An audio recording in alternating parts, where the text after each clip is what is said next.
Start. எல்லாருக்கும் வணக்கங்க. இதெல்லாம் இன்னைக்கு என்னுடைய குட்டீஸ் டெரஸ் கார்டனுடைய ஹார்வெஸ்ட்டுங்க. இதெல்லாம் இது பர்பிள் சில்லிங்க. இது வந்து புல்லட் சில்லி. இதெல்லாம் புல்லட் சில்லி பழங்கள். இது வானம் பார்த்த மிளகாங்க. இது வானம் பார்த்த மிளகாயிலே பெருசு.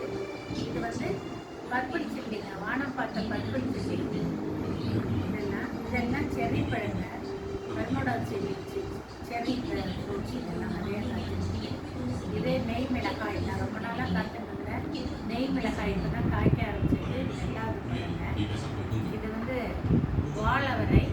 இது வந்து என்னுடைய செடியில் இருக்கக்கூடிய எல்லா செடிகள்லேயும் பழங்கள் இருக்குது. ரத்த மிளகாய்க்கு மசால் போடணுங்க. அதுக்காக சாம்பார் பொடி, மிளகாய் பொடி அரைக்கிறதுக்கு அதோட கலந்து அரைக்கலாம். நல்ல காரமாக இருக்கும். இது வந்து வெண்டைக்காய், ஸ்னேக் வெண்டைக்காய். இது குண்டு பருமண்டை. இதெல்லாம் புடலங்கான்னு நினச்சிக்காதீங்க. இது புடலங்காய் கிடையாதுங்க, நீட்டு. இது வந்து தாய் பிடிக்காங்க.